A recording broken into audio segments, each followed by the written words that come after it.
Welcome everyone to our webinar. Today we're going to be talking about tackling taboo, sort of around mental health, with two sort of expert panelists, very expert. With it being, Mental Health Week, and, it is a taboo that, employees don't talk about their mental health enough. We thought it'd be good to get you guys on board, just talk a few things around that and how we can help and solve that. So before I do intros, we're going to be videoing this anyway. So if you jump on late, we can send it over at the end. But I guess, let's move on to introductions. So I know you guys mentioned that you founded your sort of companies and started them through frustration. So it'd be good to know, obviously you and why you started what you're doing, in short. Will, do you go first? Thanks, Ali. So my name's Will, and I'm a partner at a company called Spill. I guess we were born out of the frustration of mental health support, so therapy and counselling being very difficult to access. I guess, being in this state where you're a bit vulnerable and you've made the leap to kind of ask for support or reach out for support, and definitely in my own experiences, just feeling like it was very, very difficult. There were a lot of hurdles, whether that's, waiting lists in traditional medical systems or just having to call a helpline and be questioned as to whether you qualify for the support. I think just had that feeling of like, this is not an industry in which the product is designed to be used by a lot of people and to be easy. So I guess the principle behind Spill was, if we made this super easy, available within a few clicks, and just feel a lot lighter and friendlier, the hope was that you'd see a lot more people use it, and also use it kind of earlier rather than later. Not waiting to get to the point where you feel like you're at breaking point and you're really struggling, but just engaging with therapy and counseling more on a kind of day-to-day basis. So we Spill as a Slack app that companies pay for, and then their employees can book video sessions or message therapists in just a few clicks. So that's me. But Ali, I would love to hear more about you. Oh, thanks. I'm Ali. I'm the founder and CEO of Juno. Juno's mission is to inspire more human workplaces by connecting employees to better choices. I've worked in a variety of startups in the past. Always felt like employers were well-intentioned, but there was a huge gap in what employers thought was well-being and what people really actually needed. And so as a result, as you can probably imagine, if you're an employee listening to this, you think, I've had perks thrown at me, I've had the 8 a.m. yoga class thrown at me, I've had all this sort of stuff. And employers also rightly say, we've tried the yoga, we've tried the perks. It wasn't interesting. People weren't interested in stuff like that. It wasn't actually engaged with. And my mission was to understand why that was. And ultimately, we landed on people define well-being differently. And well-being isn't just, belly breaths and lunges. It's getting the kids looked after when you're stressed. It's getting time back. It's getting help around the house. It's getting a general lifestyle upgrade, some support in your life inside and outside of work. So we broadened the definition of well-being. We want to be preemptive, and essentially Juno is a marketplace that connects employees to hundreds of globally available services that are physical, online, digital, from house cleaning to plant delivery to therapy to app subscriptions to learning and development, anything a professional could possibly need. And a company pays into Juno every month, and that budget gets allocated equally to all of the staff, and the staff can decide. So essentially, if you're a parent, you can use your allowance for childcare maybe. And if you're a 25-year-old who's just come out of university, you might use your points towards a Barry's boot camp. So that's the idea, is to give choice and flexibility in the hands of employees to decide what well-being and mental health means to them. Nice. Lovely. I guess you get a lot of, from what you were saying as well, I feel like in today's day and age, a lot of people bring out, mental health schemes that you think they're just more trendy than anything. So they're just sort of like, let's do, not that yoga isn't therapeutic and helpful, but there's sort of those generic sort of mental health activities that, they think, oh, we'll bring these in and everyone will love it. But, it's great that they're not inclusive. They're just not inclusive. The problem with well-being is that it's got a branding problem. And I think mental health does as well. And I'm sure you'll agree, in the sense that unfortunately, when people think of well-being, they conjure images of kind of Eastern medicine. They conjure images of things that frankly, they probably wouldn't do. Meditation is wonderful, but out of all of my friends, I don't think that there are very many that do so, even though it would help. So we want to kind of meet people where they are. Well, I'm sure you agree that mental health also has a kind of branding. People tend to think of it as a bigger issue than maybe it is. Or yeah, I think I'm always in two minds about this. I think on one hand, obviously it's great the phrase mental health has been normalized a bit more, and we're talking about it a bit more. At the same time with that, I feel like it has kind of been othered, and you're right, it's made into this kind of like big thing. And when we talk about mental health, it feels very heavy and it feels very external and it feels very focused also on the individual, phrases like, mental health issues.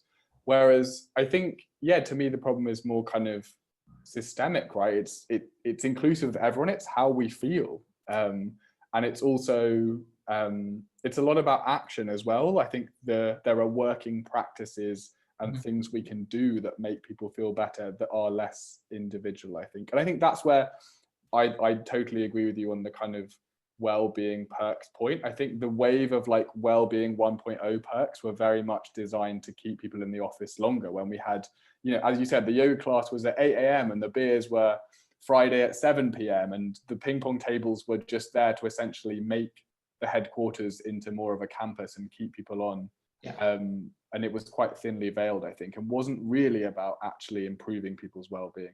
I mean, I think when we talk about mental health as well, one of the problems is that we don't really talk about what that actually means. Like the definition is veiled under those two big words. And in my perspective, and from what I've seen from our members, mental health is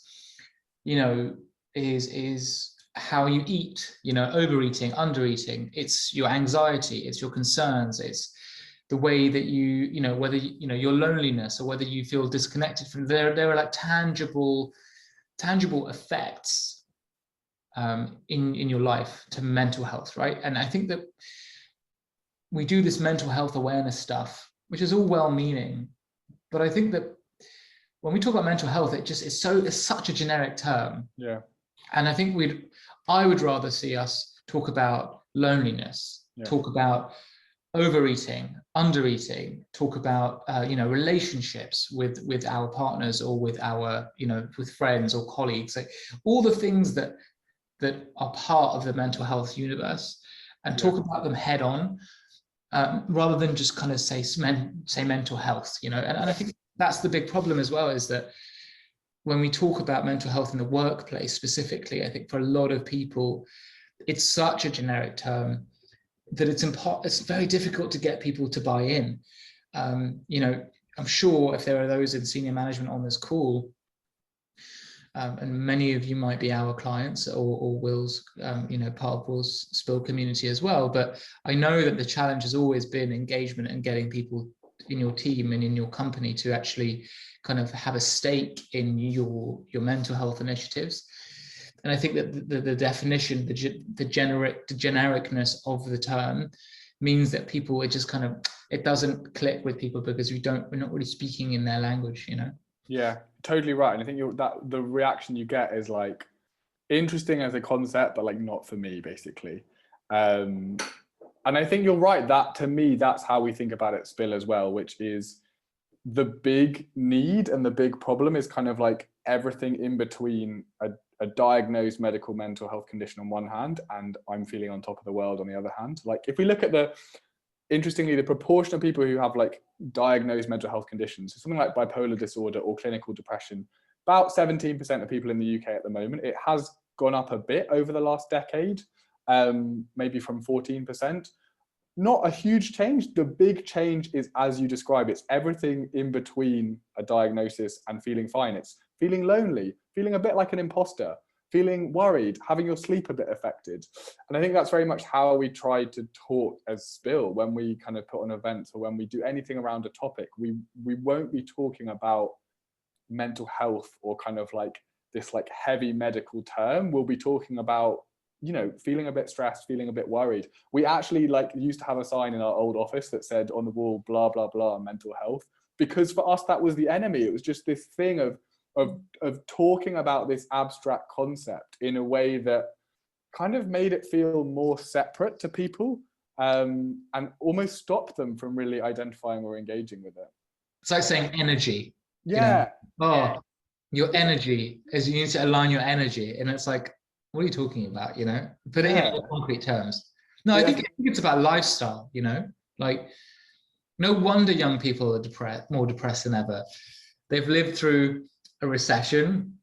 In the West, they've lived through 2 wars, you know, obviously in the Middle East, but still in America and the UK and France, they were involved in those wars. They've lived through terrorism, wage stagnation, low unemployment, now COVID.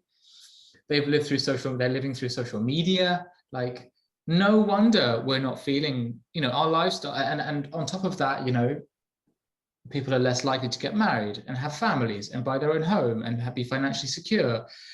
Oh my God, I mean, there's so much going on here. And no wonder people's mental health is suffering. And I think, unfortunately, when we need to avoid the goopification of well-being and mental health, you know, like Gwyneth Paltrow's efforts are sort of emblematic of, unfortunately, what we think of when we think of well-being. The truth of the matter is that well-being is all the things we just mentioned. How do we cope with a world around us that, oh, and I forgot to mention climate change, you know, like if you think about it, no wonder people are not feeling, you know, feeling right. Yeah, I couldn't agree more. And I think that's part of one of the best questions someone ever asked me about therapy was like, isn't it just a way of like basically convincing you to feel better about the fact that like, and ignore the sense that like everything in the world is terrible? And I'm like, that is such a good question. I think that's why one of the big things we've realized at Spill recently has been like, we need more. Like, you're right, the problem is systemic, and like there needs to be action on that level as well. Like the working conditions we have, like our hours, like whether people have job security, whether they're able to provide for their families, whether they're able to have time for their families. It feels, yeah, I guess like slightly surface level to talk about mental health and ignore all of the stuff that is so obviously underlying to it and is systemic and is impossible to ignore. Yeah, no, absolutely. Yeah. When people do reach out to you, if they're given the opportunity or they're taking the opportunity, what are the most common things that they normally talk about regarding them? Obviously Spill is an anonymous service, so what we know is we also do user interviews with users who consent to it. So we have like, I guess, like a sample of data that we hope will be representative, and from those, the biggest 2 things at the moment are burnout and imposter syndrome. Especially in the last year, I think, working from home has just eradicated a lot of that sense of separation. And there's been this interesting phenomenon of kind of, because people aren't physically in the office and signaling that they're there, we've seen a rise in kind of like reverse presenteeism, whereas it's kind of that thing of, you know, staying late in the office to show you're there. The equivalent, I guess, at home is like showing that you're responding on Slack at 7 p.m. or on weekends. There's been this crazy change in like people not taking all their holiday, people feeling guilty about taking holiday. It links to imposter syndrome, right? Like we can only disconnect and explore when we feel secure that we've done enough and we're valued and we have this stable base. And I think a lot of what we're hearing is just, I guess, things feel a bit fragile, you know, whether that's their relationship with work or it's, you know, their sense of stability or their sense of normalcy. So I guess that would be kind of the underpinning feeling, but often presents as burnout or imposter syndrome. I think, yeah, go on. Anxiety is also really linked to the sort of transition to the individualized work experience, meaning anxiety is generally linked to, you know, feelings of your own individualism and your own destiny, like as a person, you know, and it can often be, you know, obviously very concerned with the self. And so when you go to an office, for all of its flaws, it's almost like a church under which, you know, you go and you live under the same banner, a collectivized organization and an individualized society. You know, we've been an individualized society, you know, since the 60s, since 70s, but offices gave us the opportunity, one of the very few, to be under a collectivized banner, or in an environment where we were kind of under one brand, let's say. And when you go and end up working from home, you lose that, and you lose the connection to the people that you kind of, you know, a lot of people have, to put it in layman's terms, you know, work husbands and work wives and friends at work, you know. And also they can kind of like leave their lifestyle at the door, and live under this, like, you know, let's say the Apple logo, you know, live under that one collectivized thing. And so obviously now that working from home, you lose that. And it becomes a very individualized experience, which means you're disconnected. You don't feel like you're in a collectivized environment, and that will fuel a lot of anxiety, because your concerns about your own destiny, performance, your own security in the work, in the job, sorry, you know, those things bubble up to the surface. Yeah. And it's also, as you said, it's putting all of your eggs in one basket in terms of where you get that sense of identity and community. Because you're right, over the past 50 years, we've seen decline in a lot of organized religion, practice of going to a place of worship, decline in local political groups, even in things like, you know, the Parent-Teacher Association. Yeah. And we've seen at the same time a really big rise in like the cult of work. And on one hand, great, it's giving people more of a sense of identity, and it's really core to how we see ourselves. I think the downside is it's intrinsically linked to why everyone says they're burning out, because if you get all of your sense of belonging from work, and then you're forced to choose between belonging and rest, you're going to choose belonging. Like, you know, that's why we're all working late. Yeah. That's why we will do anything, because it has become this single source. We've spread ourselves, instead of spreading ourselves over kind of different wells of happiness, we've put a lot into work. Yeah, no, I agree. I think, you know, I don't know whether that's a manufactured thing. Maybe it is, to make it so that we work and work and work and work and work and put all of our eggs, as you say, in one basket. From our perspective, you know, one of the things that I love what Juno is doing, and the work that we're doing as a team, is trying to get people to reconnect with life. You know, whether that's helping them get some time back, or whether that's connecting with the community around them, or even their colleagues. Like, you're right, we do need to do more. And obviously the problems are systemic. Like, I don't think either of us are going to say that what we do is a panacea to the big problem. But I think it's it does a little bit to pop the illusion that, or at least make people feel like, oh, there are some organizations out there that are fighting for our right to almost not stand up for ourselves, but to feel valued in our own little ways, and to kind of allow our humanity back in the office. Because, you know, COVID has kind of really, really exposed the way that the system is not set up or geared towards like our humanity. Like, we are fleshy beings, right? Like, we're soft, and we're not only psychologically and physically soft, like our circumstances are rocky and soft as well. Like, you can lose your job, and you can lose your house, and, you know, a lot of stuff is kind of tentative. And I think that hopefully what COVID and the post-COVID world looks like is a willingness or an acceptance, you know, tackling the taboo of our humanness, you know. Like, of course we should talk about our own well-being and mental health at work, of course. And of course we should give people more time to actually live their lives. Like, we don't have a lot of time on this earth, you know. So yeah, I mean, I think, yeah, we definitely hope that that's how the world evolves. I don't know whether that's going to be the case or not. You know, if like what obviously with tackling the taboo is, you know, people not speaking up enough about how they're feeling at work and stuff like that. And like what can we do? Like, what I guess are you guys doing to help people?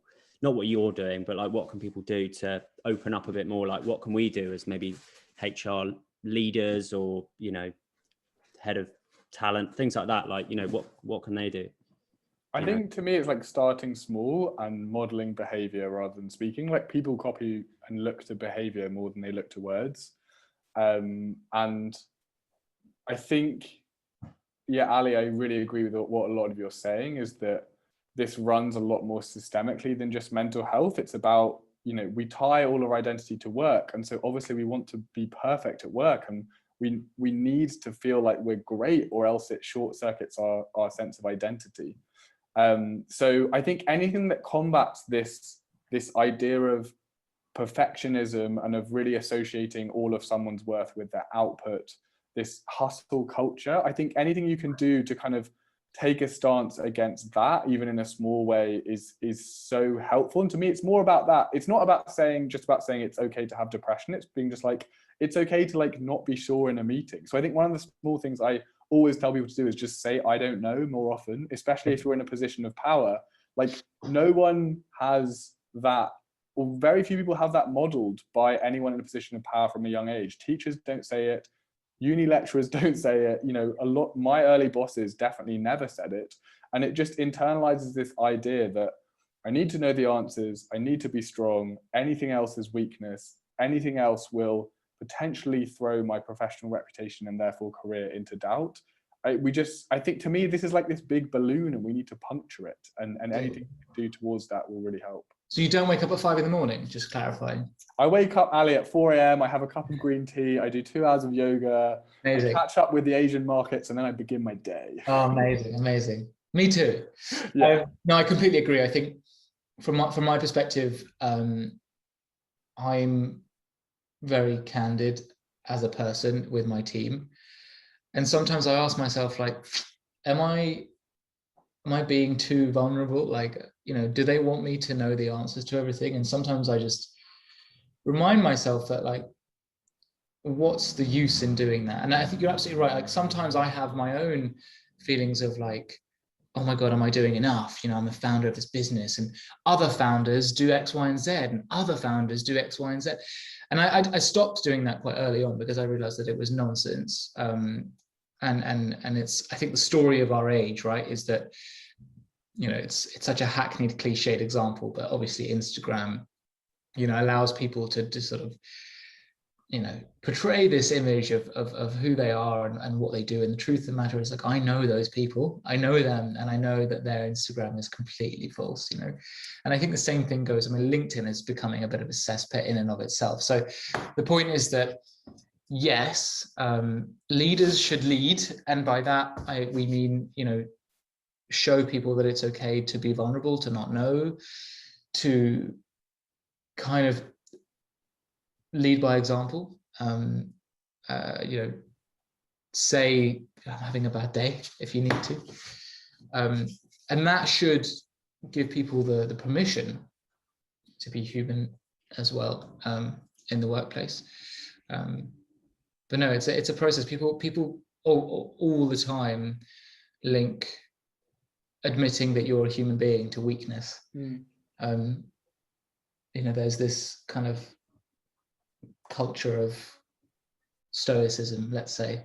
Yeah, which I think it takes time to turn the ship on that. Like, for most of the 20th century, like, that is how we viewed mental health. Like, if you just look in cultural references, right, like, depression for most of the 20th century in literature is basically portrayed as a character flaw.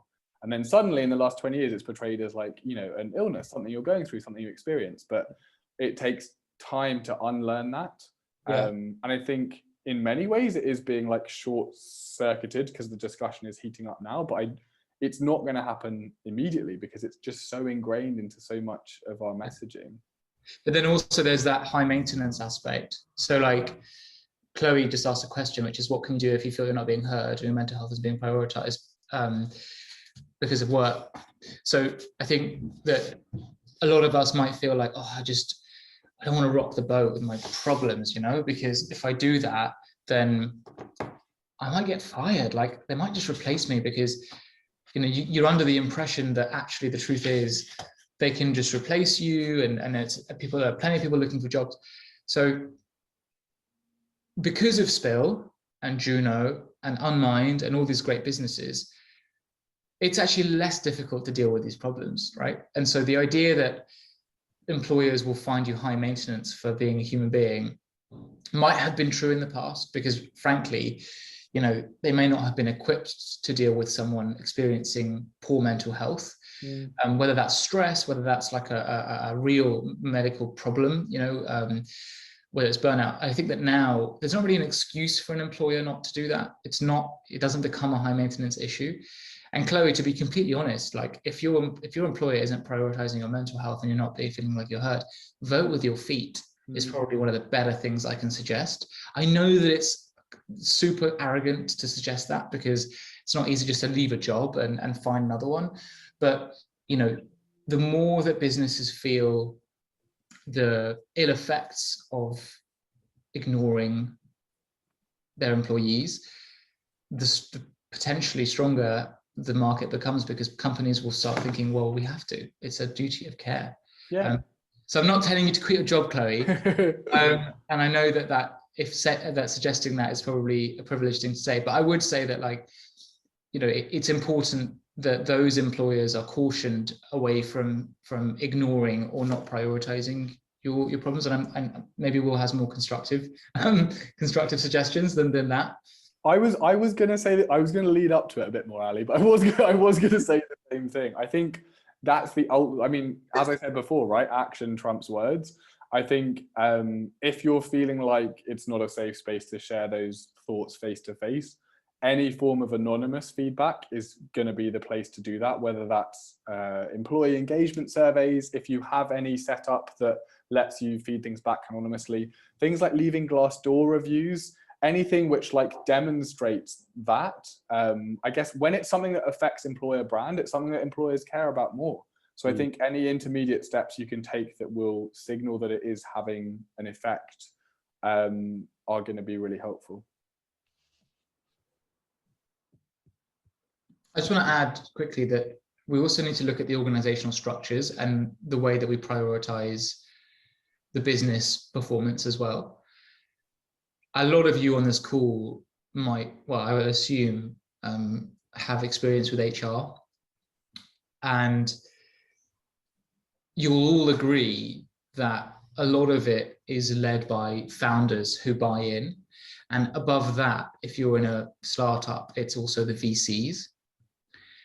The culture, unfortunately, for a lot of businesses, you know, startups aside, even corporations, they're not designed to optimize for your well-being. They're designed to make as much money as possible. Unfortunately, up until recently, HR was seen as a function on a legal capacity and hiring, and well-being was like a fuck it, throw yoga at them, it will cost us nothing, or, you know, let's get perk books and just whatever, you know. And I think that we need to look at how the structure of the organization is geared, like what are the commercial interests of that business, and how can we tie in making sure that your well-being is looked after as well, you know, whether it's you know, some kind of corporate governance that makes sure at the board level that it's discussed and prioritized, or whether it's just, you know, I don't know what the answer is, to be honest with you, but the structure of the organization is a big thing for us, like making sure that business is geared or designed to take it into consideration. Yeah, really, I think otherwise it is lip service, isn't it? Unless it's baked into governance. That's what we found with, for example, making sure people were getting enough holiday and rest. Like last year, no one took their full holiday allowance at Spill, a terrible thing. Very ironic given that we are a mental health company as well. And we tried a variety, we tried to encourage people, we tried a variety of things. The only thing that has now finally worked is we just make it into a company OKR. We have our business target, we have our target for shipping features, and we have a target which is treated with equal respect and is checked up on every week, and it's on a Gecko board, and it says, you know, what % of people have taken holiday this quarter, because otherwise you're right, it's just not going to ever be prioritized. Yeah. And so it's some of it we can do because it's like that and it's easier. Some of it is a lot more structural. I just finished reading the Basecamp book, which is, I really recommend, very great. It's called something like It Shouldn't Have to Be Crazy at Work. and they just talk all that. I mean, they're so good about this stuff. They have like a 40-hour maximum working week. They're very good about making sure kind of goals are reasonable and things, you know, we don't get to this situation where it's super high pressure, people are feeling stressed, they're feeling like they need to deliver all the time. And to them, it just comes back to being like, they're a non-VC backed business who are profitable, and they set reasonable targets each year that people can actually achieve without everyone having to run around like headless chickens. And I think I'm kind of torn between being like, there's lots of small stuff we can do to make things better, but then on a fundamental level, you're right, it's like at the level of how the business is resourced and set up that fundamentally dictates a lot of this stuff. Yeah, it kind of reminds me of, you know, Goldman Sachs essentially saying, we're going to treat everyone like shit, and if you want to sign up to that, then we'll pay you for it and pay you pretty well. But that doesn't actually work, because it's like saying, we're going to beat you to a pulp, and if you can get to the finish line, it will be great. But it's like, no, I've been beaten to a pulp, I can't reach the finish line. Like, you know, long hours and you know, being bullied at work is not something that you just get paid to solve. It has an actual effect. And so businesses can you know, avoid it as much as they want. You know, they're gonna see the ill effects of not tracking something like this and actually working on it. There've been so many questions in the chat. They're really interesting questions. Tyler, should we wait or should we answer them as they come along? I think what I meant to say actually at the start was that we're going to save like 15 minutes at the end to do some questions. So thanks for those, guys. So I guess, I mean, obviously, you know, it's around us a lot at the moment. It has been for the past year, but have you seen many sort of like attitude changes with COVID and things like that? Have you seen a shift from, you know, before COVID to now? With it, both employers and employees, I guess. It's quite a broad question, but you know, has it changed much, do you think, or is it, you know, massively? Yeah. So obviously we were founded, you know, before COVID, and we were operating for like 14 months before COVID. Obviously, we got a really good sort of first row seat as to how things change, because we do offer, you know, choice to employees. So we give them the opportunity to kind of pick and choose what it is that matters to them. And pre-pandemic, we had a lot of very popular, like the fitness classes, and not just the physical ones, you know, like the online fitness classes, the online yoga, the kind of traditional, let's say, traditional ideas of well-being. Obviously, we did have a huge wide variety. During the first lockdown, and actually that's kind of continued throughout, has been a real focus on what I would deem as essentials. So, you know, employees have kind of changed their attitude, and they've prioritized well-being differently to how they used to. So a lot of groceries being delivered, a lot of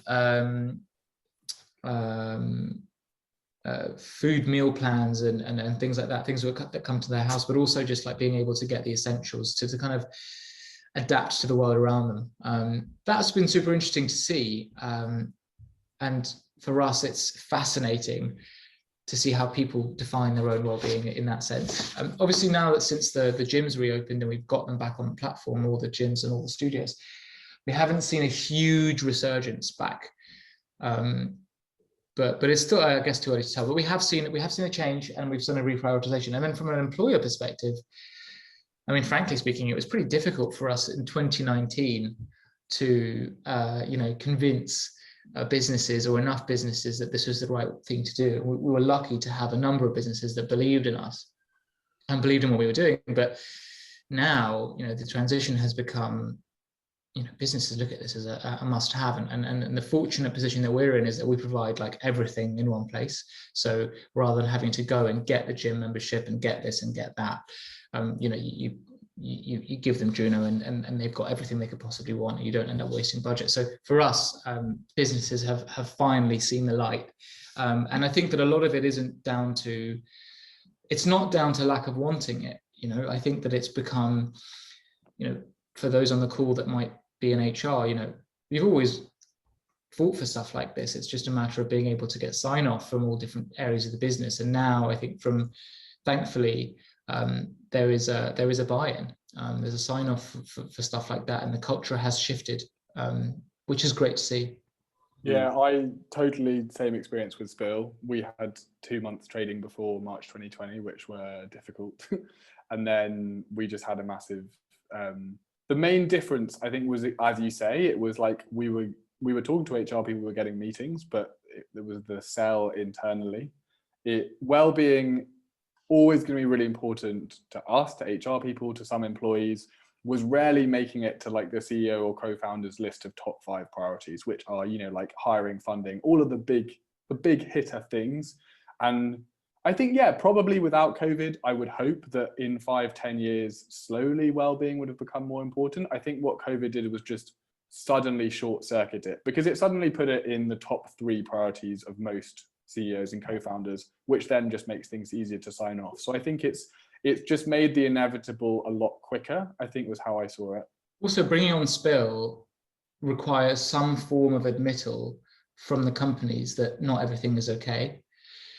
You know, it could be, but I think that the fear a lot of the time is that signing up to something geared at improving well-being, culture, mental health might require the identification that maybe things aren't going, maybe things aren't going too well, or maybe things aren't as rosy as we'd imagined. We are burning out, we are really stressed in this job. And I think a lot of senior leaders, especially founders, don't really want to own up to that. They don't want to have, but now that we've got COVID, everything's like, it's a disaster. It's not fine. Nothing's fine. Yeah. So finally we have the permission to say, look, yeah, things aren't amazing, and let's all support each other, and we should, work with Spill, work with Juno, and not feel, yeah, go on. No, go on. No, just not feel like there has to be this awkward, like, oh my God, if we get this, then what if people start asking us to pay them more? You know what I mean? Like, it doesn't have to be like that. We can admit, like, okay, well, look, we're going to do the best we can here. Yeah. I was going to say, do you reckon because, obviously before COVID and people were still going into the office and it was very structured, it was a lot easier to sort of contain, mental health and things like that. But then, with COVID happening and everyone working remotely, and these, mental health issues started to arise, do you reckon the companies are thinking, actually, we do need to get this help in because it's affecting our business financially? Or do you think they actually care about what the employees are feeling? I guess it's like emotive versus company goals in a way. I think it's one and the same, and I think there's part of the problem is that we don't think of it as one and the same. Like so much of the economy today is knowledge work. We've gone from working mostly with our hands to working mostly with our brains, and in a factory it is a no-brainer to make sure that you have health and safety in place in a way that is not going to make sure someone's finger gets chopped off or whatever that might be. You've got protective equipment, you've got standards, and I think there's a bit of catch up to be done in terms of that. Like when people are working purely with their brains, and more than their brains, it's like your emotions and your identity. It varies role to role, but especially in fast growing companies and startups, you're putting a lot of yourself into your work. And so I guess, making sure that people's brains are supported, I think is both of those things. It's both the humane thing to do, but also the right thing to do for the business. I think this is definitely the thing we've been trying to reframe at Spill recently, has been, this trying to fight hustle culture by saying Spill doesn't want you to work 90 hours a week because you would do bad work. Like Spill wants you to put in a great 8 hours and then to go away and have another life and rest and come back. And if you do that, you will literally spot problems quicker, you'll have better ideas, you'll be better at working with other people, you'll improve team morale. I think it's this like false choice of being like, I need to work all the time, but actually that would make things worse ultimately. Yeah. What we'll do, I guess these questions on the right are probably a bit more interesting than mine. So let's start with those. Amelia, do you want to see if there's any on there that? Yeah. So I like Manon's question a lot. Yeah. Sorry. I like Manon's question, the most recent one. Let's have a look. Oh, what do you think about 4-day work week? That one. Oh, sorry. The one before it. What do you think about the paternalistic situation in companies? Sorry. For Manon, I gravitate towards that because that is exactly what we're fighting against at Juno. Like, I don't think companies should rule by decree ever. I don't think companies should say, right, this is what you're getting for your well-being and mental health, and we've signed you up to this. Juno is all about letting companies pay a budget to their staff, and then their staff can decide what it is they want without having to ask for permission, without having to wait for the employer, without having to do expenses, none of that. An employee can vote with their budget themselves, because exactly right. The idea that Basecamp can sit there and say, we're going to ban something in work because we don't like it, or that transactional analysis that you look at and you think, these senior leaders think that they're the parents and the children can have this, that, and the other, and they don't like it or whatever, no, that's just the opposite of what I care about personally. It's got to be about employee choice. Like, that's what drives me crazy about like seeing these headlines about, this company and that company are going to set up, hybrid working or work from home forever or not work from home forever. It's like, did these businesses really consult with their employees? And for me, it's all about how much can you imbue choice in your policies. For example, can you imbue a sense of, if you want to, flexible working, flexible hours, flexible benefits, from our perspective, obviously. It's all about putting more power in the hands of employees to decide for themselves, because one of the other questions which came from Jessica about employees turning into a bigger global company and how do you work with this is, without giving, if you don't give your employees the power to just define what it is that matters to them, you're going to end up with an unscalable solution that ends up biting you in the backside in the end, because large organizations or even small ones that are growing very quickly, they've got to, because I'm a founder of one that's growing very quickly, you've got to make sure that the stuff that you implement is scalable, because otherwise you're going to end up with administration, you're going to end up with unhappy employees. And so from our perspective, it's a no-brainer to prioritize autonomy as much as possible, to give people the flexibility, the options to make their own decisions. Now, maybe some people don't know what is the best option for them, but giving them the space to decide that and having a non-judgmental, for example, if you want to come into work, please do. If you don't, work from home, that's fine. And then maybe in time, those people can understand that maybe actually it's nicer to work from home a couple of days, and but giving them the option, giving them the opportunity, for us is absolutely the way that businesses have to approach it. That's for a bit of healthy conflict. I think I sit slightly more in the middle, which is, I think individual choice is really important, but also that employers have a responsibility to think about the choices they offer. So I think the example I like, which is about kind of setting, the employer does set the menu from which the choices are determined. So the example I like is, I think it was in the Facebook canteen where like there weren't healthy options and employees had to demand healthy options. And it was that thing of, actually, we want apples nearer the till more than we want chocolate nearer the till. And actually, can you put chocolate in a drawer? And they ended up putting the chocolates in a drawer. They didn't ban them because some employees want chocolate and that shouldn't be totally barred. But I know from so much of behavioral economics, right, we know that like how things are framed and what the default is important. It's the same, with like having a pension as a default or having it as an opt-in. Like it's almost hard, I think, as an employer to be totally neutral, because we are naturally we're leaning towards certain options in how we present them, and choice architecture is kind of important. No, I agree. I think obviously we're not saying like we don't want to have it. People are not very good at self-care. That's just the way it is. Otherwise, we'd all have like incredible figures and be the healthiest people ever. That's just not the way it goes. Like, a lot of emotion is involved and stuff like that. And obviously, not everyone is comfortable having a ton of autonomy. Sometimes it feels like pressure.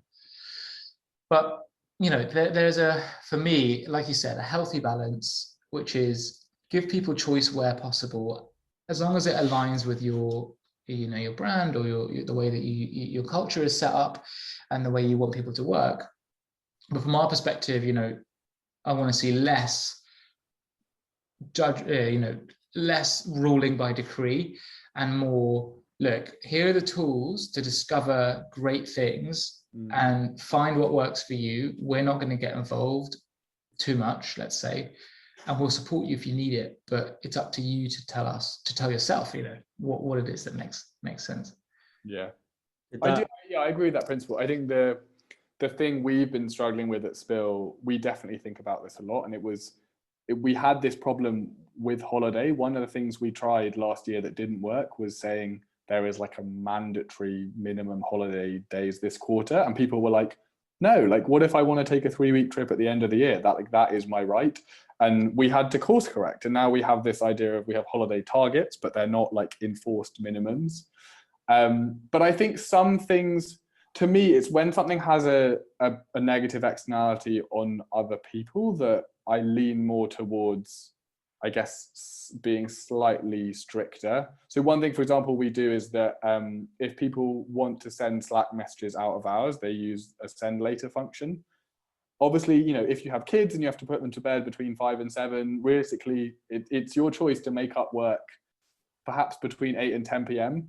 But the reason we implemented that was because we were like, it is that person's right to work between 8 and 10, but like almost accidentally, by sending a lot of messages between 8 and 10, you're kind of contributing to this idea that other people are missing out and they need to be online. And if they're not responding, then perhaps that is affecting how they feel. So I think it's one that we wrestle with a lot, basically. And I think we've yet to find the middle point for some of these areas. It's a process. As long as they're involved in the process. Yes. 4-day work week, I considered it, but we are beholden to our clients, so we can't do it. I mean, if our clients, I didn't want to have a case of like everyone works 4 days except for the customer support people. Like, that's not fair. So it depends, Marie. If your organization can work fine like that, then try it. I think a lot of the big concerns for these kinds of initiatives is, can you undo it? So people might love working 4 days a week, but it might end up hurting the business. And so I think the fear from those making the decision is, how do we undo this if we need to? And are we going to end up creating a mess on our hands? It's not going to be great for every business. It won't be good for us, for sure, because there'll be customers that are asking us questions or, reaching out to us and not hearing back. And I don't know is the answer, to be honest with you. Do you feel with unlimited holiday as well? I remember where I worked previously, we brought that in, and that was a bit of a weird one because it worked in some areas and didn't in others. Well, the data shows it doesn't work. Data shows that people it's like a gimmick, basically. Also, I think, holiday is another thing, which is a taboo, OYO or OYO, whatever you pronounce it, just, they enacted like unlimited holiday for any reason. And I was like, how's that going to work? Like, it's really interesting and I'm really keen to see how it works. But, I don't know. What if I just said I'm going to be off for the next 12 weeks and I don't have a reason. I'm just going to chill. Like, I don't get it, It doesn't work. You're right. It's like all of the companies I've heard from who've done it, and there are a lot of startups that tried it, all said people took less holiday than when they had a certain allowance. Because it's the uncertainty, right? I think it's like if you face uncertainty, you like tend towards making sure that you don't take more than anyone else. It's like that idea of, how do you outrun a bear? You need to outrun the next fastest person. It's like you don't want to be the person in the company who takes the most holidays, so you end up taking less to try and be the person who takes the most. And actually, Charlie HR did a great blog post on this that was super transparent. They were like, people what they learned was people just like a budget. It's the same if you had unlimited budget at work, right? Actually would be quite stressful. We like having defined boundaries. Defined boundaries make us feel good. They're safe, they're clear. And then there's the classic thing about, paradox of choice. When you give too much onus on the employee, so for example, the reason why Juno works better than just giving someone a stipend is that when you give someone, so Facebook gives £60 a month stipend for well-being, it's woefully underutilized because it creates this question mark in the head. It puts pressure on the employee to be like, what constitutes well-being? Can I do my haircut? Who's going to see if I got therapy? So there is an element of that with holidays. It's like, is 10 days too much, or should I take 50 days this year? I don't know, and you kind of have that anxiety of how's this going to be taken. And unfortunately, you are dealing with other humans, right? So let's not forget, a lot of people avoid bringing certain things up to their managers because they're probably in hot water with their manager, or they feel insecure, or their manager's an asshole. There are lots of different dynamics. People are people, and unfortunately, because of the hierarchy, it creates a lot of barriers, physically, psychologically. People just think, oh God, I really don't want to ask for time off because I don't think I could take a job on that project, and we've got so much on, and my manager's so stressed, and she's going to kill me if I ask for time off. There's a lot going on there. 100%. I think the unlimited holiday thing was addressing the symptom, not the cause. It's just not going to solve the problem, because the problem is, as you said, in order to take lots of holiday, you need to feel very secure. You need to, it's in order to wander far away, you need to have a stable base. So I think that's the thing we're trying to focus on internally at Spill now, is just celebrating holiday and seeing it as a positive thing. And just in small ways, we ask people to post a photo when they come back, even if they were just doing DIY or reading a book. But just this idea of being when you take holiday, it's not this kind of thing you have to ask for permission for, and it feels like a kind of guilty secret, and you go, is this okay? I want to take 3 days in 2 weeks. It's no, it is a good thing for everyone, including for the bottom line of the business. Sure. Yeah. I think Lisa's question on kind of more personal related problems and how you can come and address that to your managers or HR and things in the workplace, that's obviously quite difficult to deal with for managers, and obviously for the employee as well. Lots of people obviously not in all the lockdowns have maybe broken up, or like you're saying, being in an abusive relationship, or and to kind of tackle those personal home life problems and then try and work, coming and actually getting to talk about that and things. How do you think employees and managers can sort of talk about this and open up that conversation? It's very tricky. It's very scary for a lot of employers and managers, because they might be mental health first aiders, but that's about it. And it's funny because it's another reminder that life gets in the way, actual life. I think we don't talk about that enough either.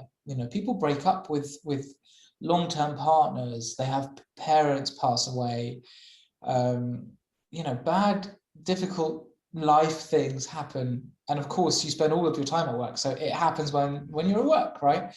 And I can't imagine how it could possibly be productive for someone to try and work through those issues. I think that's why Spill exists, I would want to, and by the way, pre-Spill, for the big things, you've got EAPs, which are obviously woefully designed, but I think that's why it's so important for businesses to have a third party involved, that is a way, that takes the weight off the shoulders of the managers, and also takes the pressure off the employee to feel like they have to curb the way that they are. If you can use Spill to speak to a therapist because you've had a really horrible breakup, or you're grieving, you don't have to ask permission from your employer, and they don't need to know about what's going on, but you're going to get some help. It's fantastic. And we feel like we're positioned in a similar way, which is that I know that it's a difficult thing for managers to deal with, and sometimes it feels tricky because you mean well, you want to be there for that person, but you think, oh God, am I overstepping the mark? Is there a level of professionalism that I have to maintain? Am I able to talk to this person? What if they're having serious mental health crisis? What do I do then? What if I end up, making the things worse? So I think having a third party is really important. One that's preferably impartial and can deal with those issues as they arise.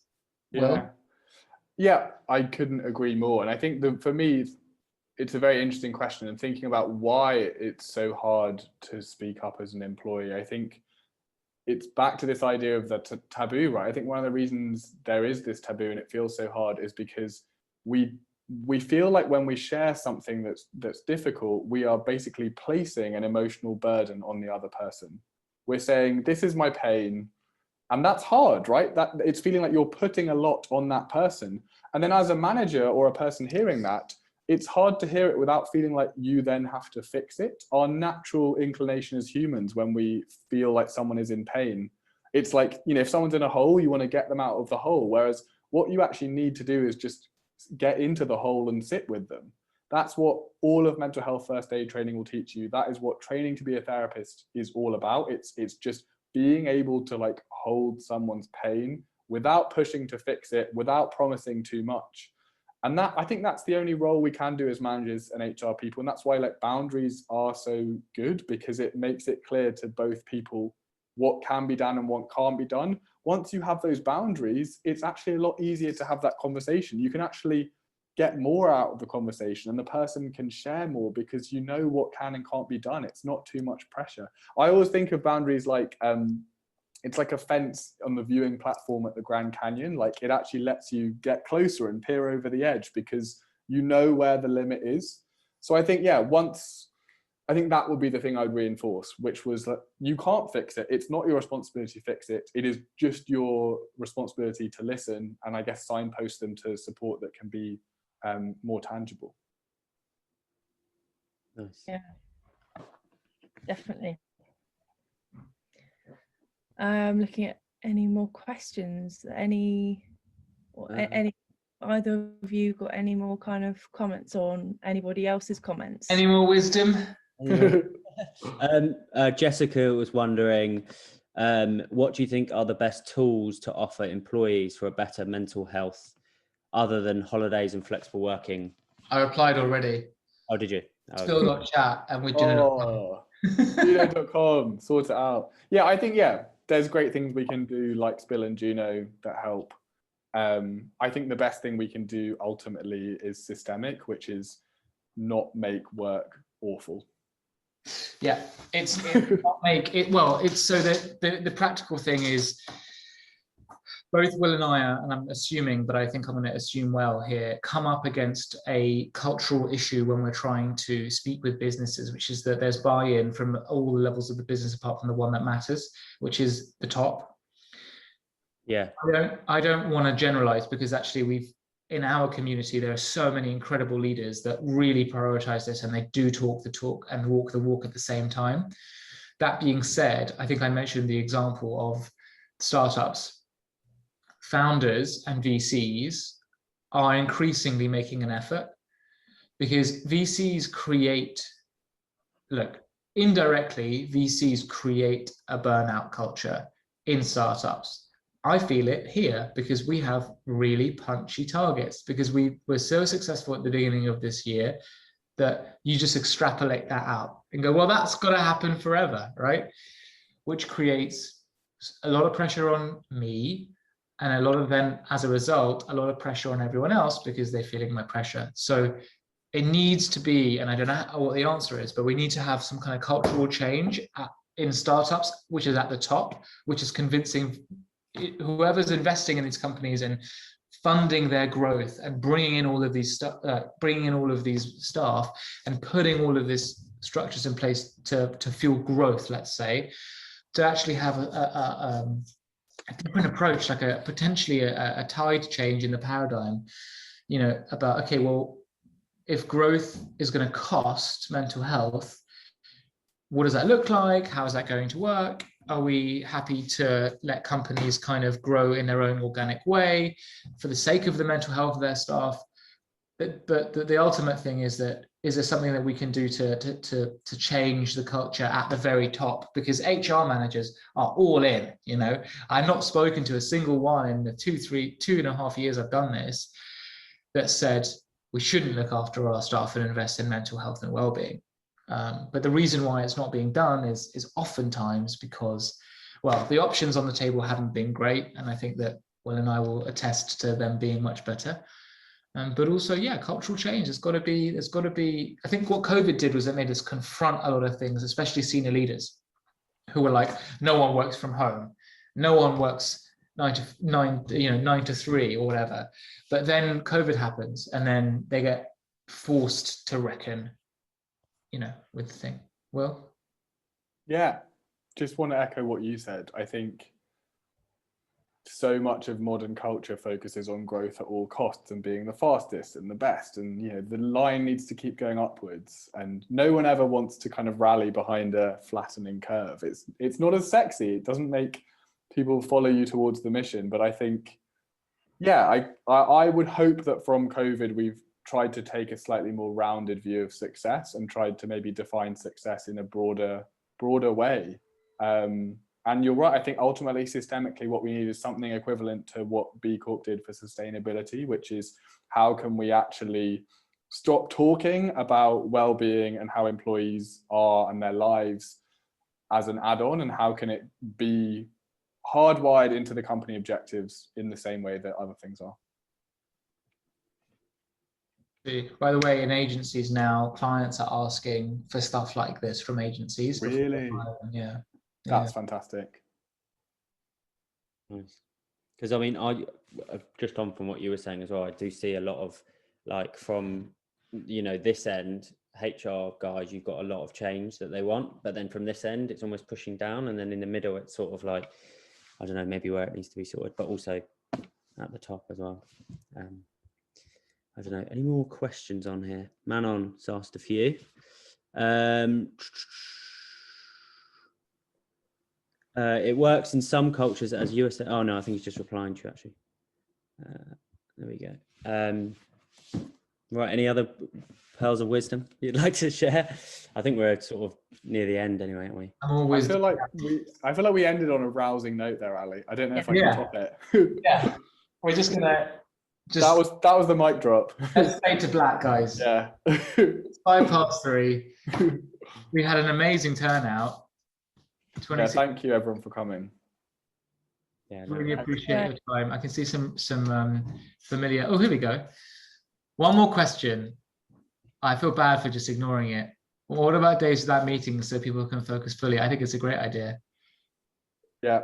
We're trying to do that too. If you work for a bank, have a heart attack, and they might ban Zoom on Fridays. That's my suggestion. It's a great way to get the senior leaders to actually listen. Nearly die. Makes on that note. Yeah, I think we have to end there. That's the best final line. Nice. Right. Thanks so much. Thanks so much, guys. Thank you for having us. It's great. Bye, everyone. Great. Thanks so much. Bye. Thanks for having us.